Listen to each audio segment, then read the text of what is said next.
दोस्तों नमस्कार, मैं उपेंद्र यादव। दोस्तों आज इस वीडियो में मैं एलडीसी भर्ती 2018 जो 481 पद काटे गए और जो चयनित अभ्यर्थी जिनकी नियुक्ति प्रक्रिया बाकी है उसको लेकर मैं चर्चा करूंगा। उससे पहले अन्य भर्तियों को लेकर, युवा बेरोजगारों की अन्य समस्याओं को लेकर, कोरोना महामारी को लेकर मैं चर्चा करूंगा। दोस्तों कोरोना महामारी एक पूरे देश और पूरे विश्व में एक प्रकोप है, एक बड़ी महामारी है जिसको लेकर विश्व के सारे देश चिंतित हैं। आपने देखा होगा कि एक पूरा विश्व एक तरह से घबराया हुआ है और उसी को लेकर माननीय प्रधानमंत्री जी और मुख्यमंत्री जी लॉकडाउन कर हम लोगों को बचाने की कोशिश कर रहे हैं। लगातार वो कह रहे हैं घरों में रहिए। हमारी जनता, हमारे प्रदेश के लोग वो लगातार इसकी पालना भी कर रहे हैं। कुछ होते हैं जो लोग घर से बाहर निकलते हैं, लेकिन फिर भी जनता को मैं धन्यवाद देना चाहूँगा कि वो लगातार पालन कर रहे हैं। लेकिन ऐसी स्थिति में हम लोगों को कोरोना को समझना होगा। दोस्तों आपने देखा होगा लगातार इसके संख्या बढ़ती जा रही पूरे देश में और प्रदेश में भी दौड़ नहीं थमा, न देश में दौड़ थमा। ये दौड़ तब थमेगा जब हम लोग साथ रहेंगे, चाहे कर्फ्यू हो चाहे लॉकडाउन हो, उसकी पालना करेंगे। क्योंकि आवश्यक सेवाओं के लिए कुछ जगह कर्फ्यू में और लॉकडाउन में ढील दी गई है, लेकिन उसका सदुपयोग करें। हर व्यक्ति घर से बाहर नहीं निकले, वही व्यक्ति निकले जिसको इमरजेंसी हो और बहुत जरूरी है वही बाहर निकले, अन्यथा सरकार के आदेशों की पालना करें, निर्देशों की पालना करें। दोस्तों लगातार मेरे पास कॉल और मैसेज आते हैं, चाहे राजस्थान पुलिस भर्ती 2018 हो, चाहे नर्सिंग भर्ती 2013 हो, चाहे 18 हो, चाहे आप लैब टेक्नीशियन भर्ती 2018 हो, चाहे रीड शिक्षक भर्ती 2020 हो, पटवारी हो, तमाम भर्तियों को लेकर लगातार कॉल और मैसेज आते रहते हैं। लेकिन दोस्तों मैं आप लोगों को ये कहूँगा, मैंने पहले भी आप लोगों को बताया था कि हमारी जिंदगी बचेगी तो हम नौकरी कर पाएंगे। क्योंकि मैं समझता हूँ आपकी पीड़ा, लेकिन आप कुछ सोचिए कि माननीय मुख्यमंत्री जी लगातार रोज मॉनिटरिंग करते हैं, अधिकारियों से मॉनिटरिंग करते हैं, कभी प्रेस कॉन्फ्रेंस करते हैं, कभी क्या करते हैं, तो पूरी सरकार उसमें बिजी है। तो आप समझ लीजिए कि जब पूरी चहल पहल एक तरह से रुक चुकी है, आप देख लीजिए सूना पूरा मार्केट है, पूरा राजस्थान की गलियां है। आप देखिए एक तरह से कोरोना महामारी की वजह से एक तरह से सुनसान हो चुका है, और वो सुनसान हुआ है वो कर्फ्यू और लॉकडाउन इसलिए लगा हम लोगों को बचाने के लिए। चाहे प्रधानमंत्री जी हो, चाहे मुख्यमंत्री जी हो, लगातार कोशिश कर रहे हैं कि हमारी जनता सुरक्षित रहे, कोरोना महामारी से जीता जाए। तो दोस्तों मैं आपकी समस्या समझता हूँ, मैं आपकी पीड़ा समझता हूँ। मैंने पहले वीडियो में आपको अवगत करवाया था कि आप लोगों की पूरी सहायता की जाए, जहां तक होगा पूरा सहयोग किया जाएगा। दोस्तों मैंने आप लोगों को पहले भी कहा था, मैं लगातार आप लोगों के लिए, आपकी पीड़ाओं को देखते हुए मैं हमेशा आप लोगों के बीच में रहता हूँ। सोशल मीडिया हो चाहे मीडिया हो, आपकी आवाज़ उठाता रहता हूँ।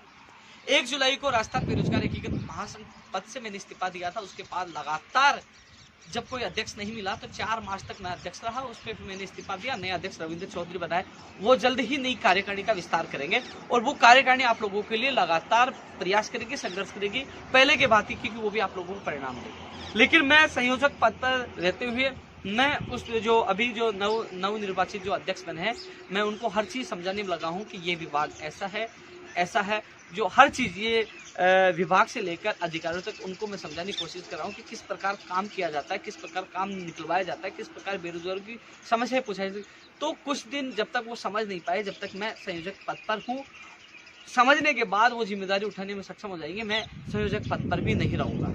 क्योंकि लगातार 9 साल आप लोगों की मैंने सहायता की है, हर 1.5 से 2 लाख लोगों को उसका फायदा मिला है, वो आज जॉब कर रहे हैं, नौकरी कर रहे हैं। लेकिन अब सवाल यह है कि कोरोना महामारी के दौरान लगातार लोगों के कॉल मैसेज आते रहते हैं।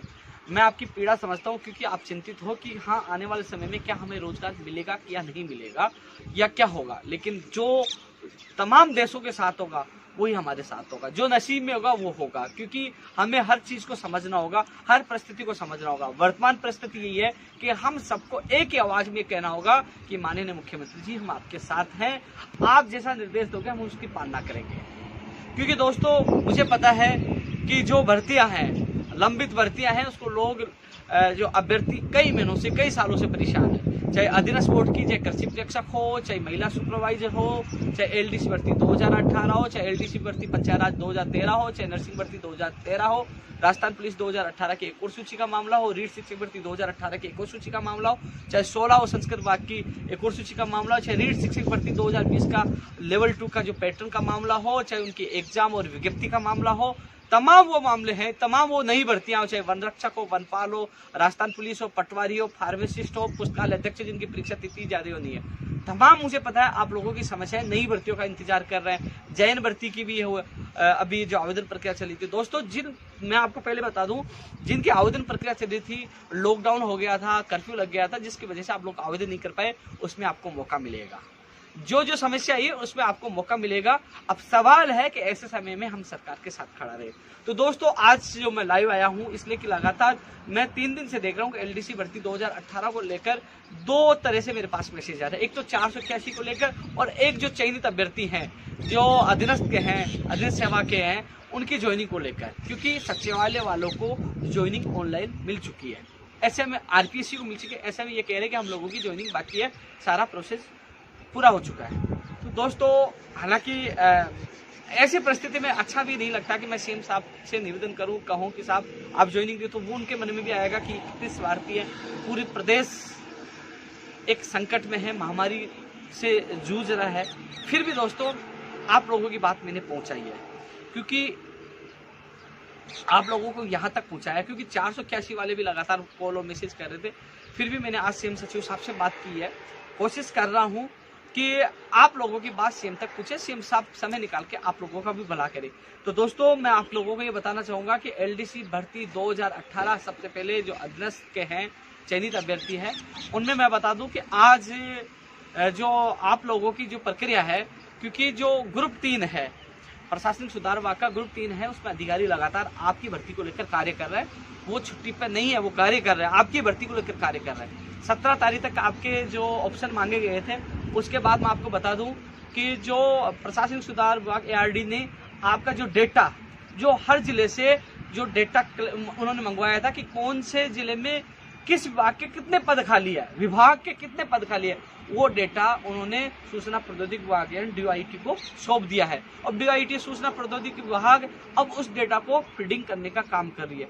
जो डेटा सौंपा है उसको फीडिंग करने का काम अब सूचना प्रौद्योगिकी विभाग में चल रहा है। सूचना प्रौद्योगिकी विभाग अभी भी कार्यालय उनके खुले हुए, वहाँ किसी कार्मिक की छुट्टी नहीं है, तो वहाँ आपका कार्य चल रहा है। उससे पहले आपका काम ग्रुप 3 में चल रहा था, तो लगातार आपका कार्य चल रहा है। इस कोरोना महामारी के दौरान भी आपका कार्य चल रहा है। मेरी बात हुई है, अब यही है कि वो डेटा फीडिंग होगा कि किस जिले में कौन से विभाग के कितने पद खाली है, उसके बाद आपके विभाग आवंटन होंगे, विभाग आवंटन होंगे, और विभाग आवंटन के बाद दूसरा प्रोसेस आपका जिला आवंटन का होगा।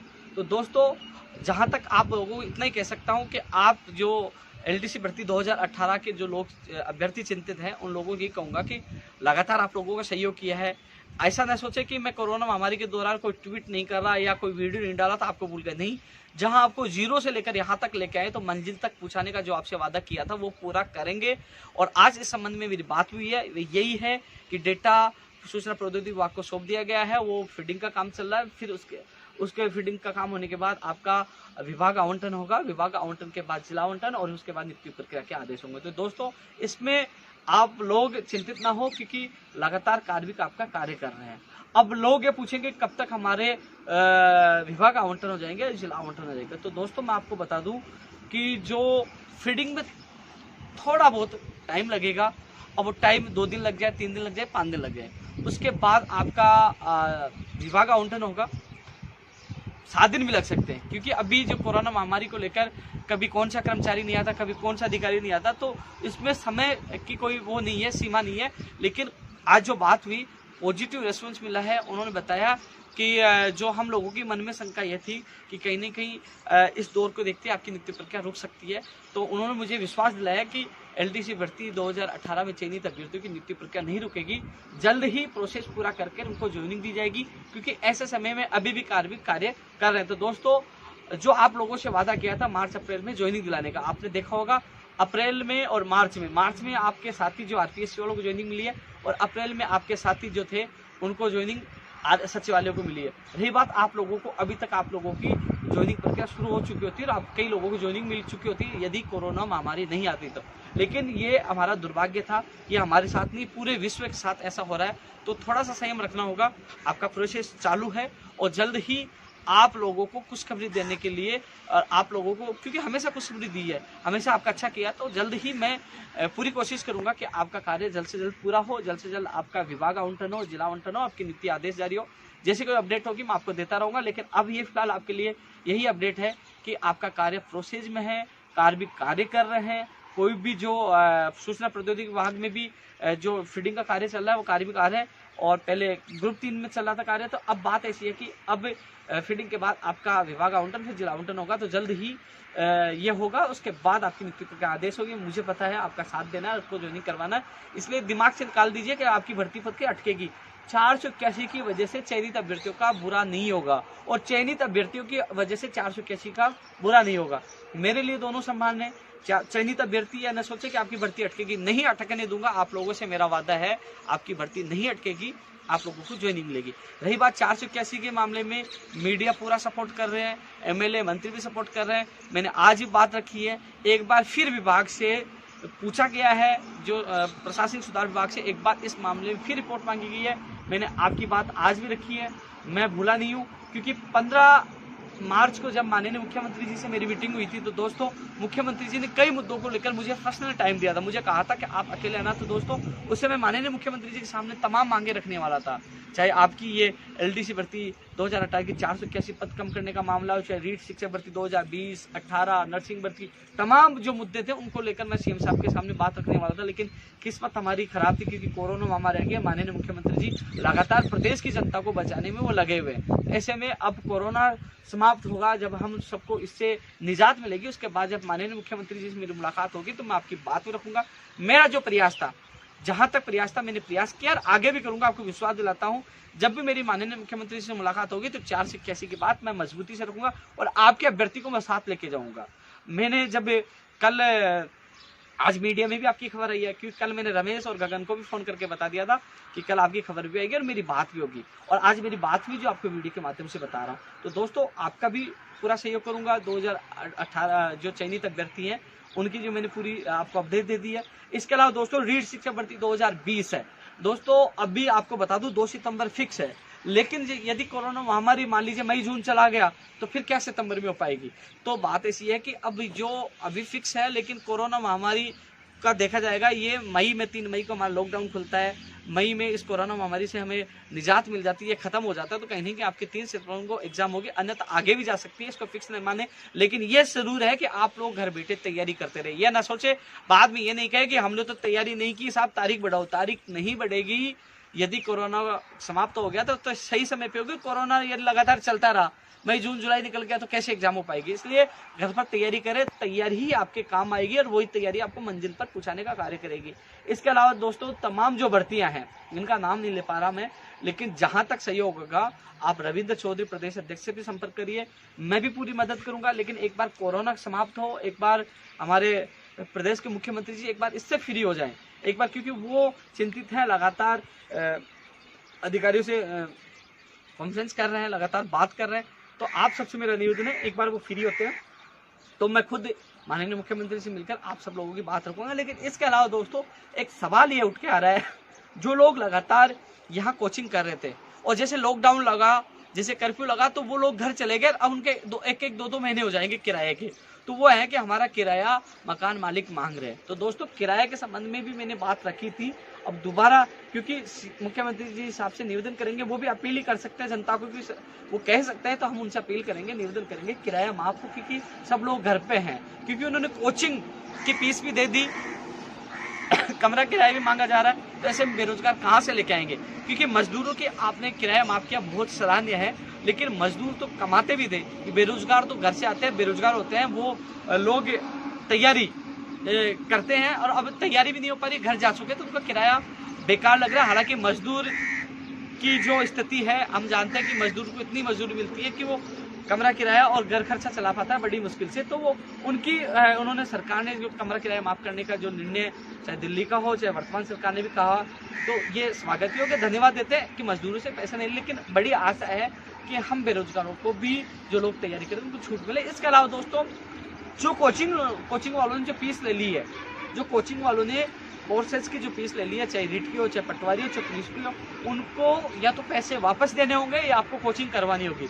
आप इसलिए घबराए नहीं कि कोचिंग वाले आपकी फीस ले ली, आपको कोचिंग नहीं करवाएंगे। आपको घबराने की आवश्यकता नहीं, हम हैं, हम लड़ाई लड़ेंगे। या तो वो फीस आपकी वापस देंगे, फीस नहीं देंगे तो वो आपको कोचिंग करवाएंगे, उनको कोचिंग करवानी होगी क्योंकि आप लोगों ने फीस दी है, इसलिए कोचिंग फीस दे दी, वो अभ्यर्थी भी ना घबराएं। और है किराया माफ वाली, वो बात भी माननीय मुख्यमंत्री जी के सामने रखेंगे, क्योंकि ये जो पटवारी, पुलिस, रीट की तैयारी करने वाले एक गरीब परिवार से आते हैं, एक मध्यम परिवार से आते हैं, तो वो इस आर्थिक भार को सहन नहीं कर पाएंगे, तो उनको भी राहत मिले, ये बात भी हम रखेंगे। लेकिन तमाम वो भर्तियां हैं, एक बार सामान्य स्थिति हो जाए, जिनकी परीक्षा तिथि जारी होनी है वो बात भी रखेंगे, जिनकी विज्ञप्ति जारी हो गई, जिनका परिणाम जारी हो गया, उनको ज्वाइनिंग देनी है वो बात भी रखेंगे, क्योंकि चाहे सेकंड ग्रेड 2018 हो, तमाम भर्तियों का मुझे पता है। लेकिन आज ये नहीं कहूँगा वो है कहने की स्थिति नहीं है। अभी स्थिति यही है कि कोरोना कब समाप्त होगा, कोरोना समाप्त होगा तो हम मजबूती से आपकी बात रखेंगे। हालांकि जल्दी हमारे प्रदेश अध्यक्ष नई कार्यकारिणी की घोषणा कर रहे हैं, वो टीम, उसमें मजबूत लोग जुड़ेंगे। आप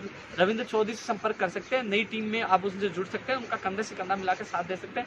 क्योंकि जिस प्रकार मैंने आपको अचानक जो अध्यक्ष पद से इस्तीफा देकर आप लोगों को लगा कि अचानक छोड़ दिया, तो मैं आपको पहले, क्योंकि जब मैंने जुलाई में इस्तीफा दिया था तो 1 साल पहले बता चुका था कि मैं जुलाई में इस्तीफा दे सकता हूँ, 1 साल पहले, और 1 साल बाद मैंने इस्तीफा दिया। और अब जो संयोजक के लिए कह रहा हूँ कि फिर कहोगे ये क्या होगा, क्योंकि 9 साल से मैं कार्य किया हूँ, क्योंकि संगठन लगातार खून पसीने से सिंचा है और इसका परिणाम मिला है। लेकिन जितना सहयोग होगा, जहाँ तक मैं हूँ, आपका सहयोग करता रहूंगा। आप सबसे मेरा ये निवेदन है, एक बार कोरोना महामारी समाप्त हो जाए, उसके बाद तमाम जितनी भर्तियां, चाहे लंबित हो, चाहे नई भर्तियां हो, चाहे परीक्षा परिणाम हो, चाहे परीक्षा हो, तमाम भर्तियों की मांग हम सीएम साहब के सामने रखेंगे, जिससे जल्द से जल्द बेरोजगारों को रोजगार मिले और राहत मिल सके। जय हिंद, जय भारत।